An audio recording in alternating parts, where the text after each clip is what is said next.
গণঅভ্যুত্থানের মূল প্রক্রিয়া যেটা বাংলাদেশে হয়েছিল সেটা ষড়যন্ত্রের মধ্যে দিয়ে হয়নি। সেটা ষড়যন্ত্র যদি কেউ করে থাকে এটা শেখ হাসিনাই করেছেন, কারণ শেখ হাসিনার কাজের জন্যই গণঅভ্যুত্থানটা হয়েছে।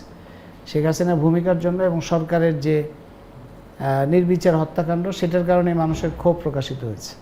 সেখানে অন্য কেউ সুবিধা নেওয়ার চেষ্টা করতে পারে, কিন্তু সেটা নির্ধারক শক্তি ছিল না।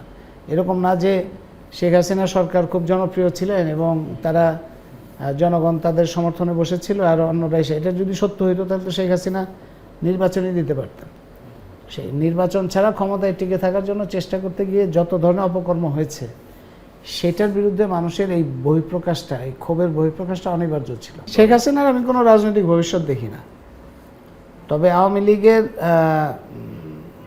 আওয়ামী লীগের জন্য অনুকূল পরিস্থিতি হবে যদি গণঅভ্যুত্থান পরবর্তী সময়টা প্রতিকূল হয়। মানে গণঅভ্যুত্থানের পরে যে পরবর্তী সময়, সেখানে যদি দেখা যায় যে ধর্মীয় ফ্যাসিবাদী শক্তি কিংবা অন্যান্য দক্ষিণপন্থী শক্তি কিংবা ওই বড় ধরনের যারা শোষক নিপীড়ক দখলদার ছিল তাদের যদি আবার পুনরুত্থান হয়, সময় যদি মানুষের খারাপ যায়, তখন অতীতের খারাপ সময়টা মানুষ ভুলে যায়।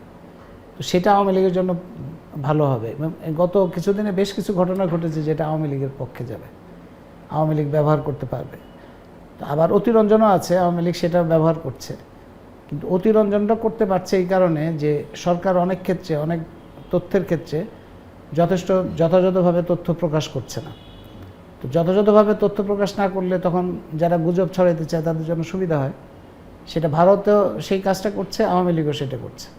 এবং এটা আমি বহু আগে এই অন্তর্বর্তী সরকারের উদ্দেশ্যে বলেছিলাম যে আপনারা একটা পরিষ্কার একটা সেল রাখেন যাদের কাজই হবে যেগুলি অতিরঞ্জিত খবর সেটাকে কেন অতিরঞ্জিত সেটা ব্যাখ্যা করা মানুষের সামনে। কিন্তু সেটা সফল হবে তখনই যখন আপনি পরিষ্কার তথ্যটা মানুষকে দেবেন।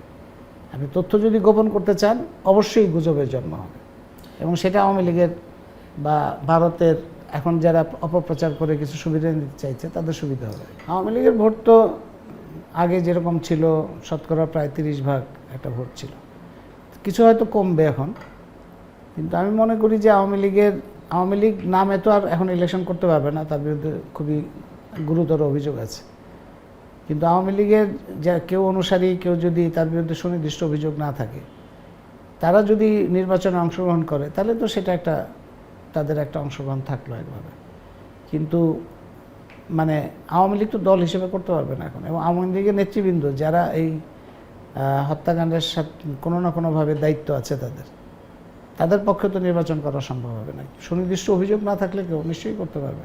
আওয়ামী লীগের যে রাজনীতি, সেই রাজনীতির চাইতে উচ্চতর রাজনীতি, আরও গ্রহণযোগ্য রাজনীতি যে করবে সেটা পরিবর্তন করতেই পারবে। কিন্তু জোর জবরদস্তি করে ধমক টমক দিয়ে কিংবা